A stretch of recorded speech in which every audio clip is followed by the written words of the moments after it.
নমস্কার, নিউজ প্রাইমে আপনাদের স্বাগত। আমি সঞ্জয় রয়েছি আপনাদের সাথে। এই মুহূর্তে আমরা রয়েছি কলকাতার প্রিমিয়ার কার ওয়ার্ল্ডে, যেখানে অভিনব এক উদ্যোগ নেওয়া হয়েছে। কি সেই উদ্যোগ? না, হেরিটেজ মিটস ইনোভেশন, অর্থাৎ ঐতিহ্য নতুন আবিষ্কারের সাথে মেলবন্ধন।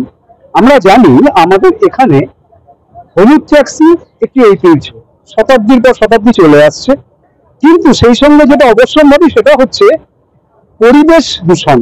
হ্যাঁ, মনোকার্বন নির্গত হয় এই গাড়ির থেকে, যেটা পরিবেশ দূষণ করে। কিন্তু এই প্রিমিয়ার কার ওয়ার্ল্ড যেটা উদ্যোগ নিয়েছে সেটা হচ্ছে ঐতিহ্যকে বজায় রেখে পরিবেশ বাঁচানোর একটা আন্দোলন বলা যেতেই পারে।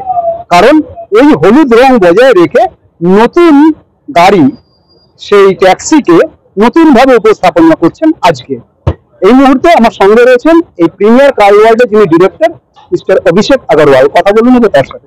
অভিষেক জি, প্রথমত নিউজ প্রাইম আপনাদের স্বাগত। নিউজ প্রাইমের তরফ থেকে আপনাকে বেঙ্গলি হ্যাপি নিউ ইয়ারের হার্দিক শুভকামনা।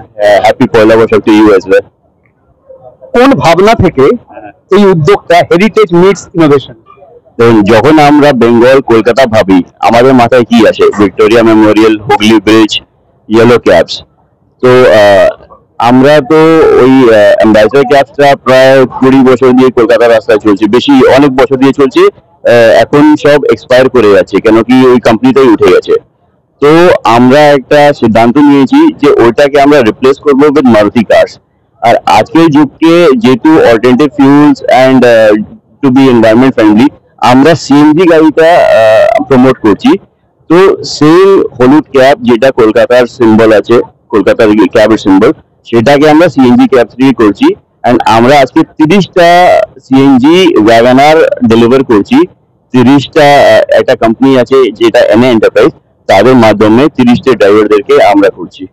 আপনার কি মনে হয় যে সমস্ত কার ডিলার যারা আছে তাদের যদি এই উদ্যোগটা তারা সামিল হয় এই ধরনের উদ্যোগে, তাহলে পরিবেশ বাঁচানোর যে আন্দোলন সেটা খুব র্যাপিড ভাবে হবে এবং আমরা গ্লোবাল ওয়ার্মিং এর থেকে কিছুটা রিলিফ পেতে পারি? এটা আজকে না কালকে করতেই হবে, মানে এটা অপশন নেই আমাদের কাছে, এটা চয়েস নেই আমাদের কাছে। সবাইকে এটাতে নামতেই হবে, আমাদের পরিবেশের ভাবতেই হবে। আর আমার মনে হয় আস্তে আস্তে সবাই ভাবছেও করছেও, নট জাস্ট ডিলার বাট ওইএমরা এর প্রতি অনেক কাজ করছে। এন্ড যারা এই যে হলুদ ট্যাক্সি কনভার্ট করছে এই সিএনজি তে, তারা কতটা সুবিধা পাবে? অর্থাৎ ইকোনমিক্যাল জায়গা একটা থেকেই যায় গাড়ি রিপ্লেসমেন্টে, সেটা কতটা তারা হেল্প বা সুবিধা পাবে? এখানে আমরা যদি পেট্রোল চালাই, পেট্রোল মোটামুটি অ্যাভারেজ প্রাইস 105-106 টাকা পার লিটার আছে। আর সিএনজি অলমোস্ট কলকাতায় 50-55 রুপিস পার কেজি আছে। তো almost half the price, and মাইলেজটা বেশি আছে। নেওয়ার ক্ষেত্রে কি অ্যাডভান্টেজ পাবে তারা? নেওয়ার ক্ষেত্রে অ্যাডভান্টেজ আছে যে এই গাড়িটা ওয়াগনারটা অনেক কম, অলমোস্ট 6 লাখে মোটামুটি পেয়ে যায় ক্রেতারা, অ্যান্ড মিনিমাম ইএমআই তে। তো ফর দ্যাট প্রাইস এটা অনেক অ্যাফোর্ডেবল হয়ে যাচ্ছে আমাদের ক্রেতাদের জন্য। নিউজ প্রাইমের দর্শকদের উদ্দেশ্যে কি মেসেজ দিতে চাই? আপনারা এটাকে প্রমোট করছেন, এটা অনেকই ভালো। আপনি একটা বেঙ্গলের জন্য একটা অনেক ভালো কাজ করছেন, যে এটা সবাইকে আপনার নিউজের মাধ্যম দিয়ে জানাচ্ছেন সবাইকে।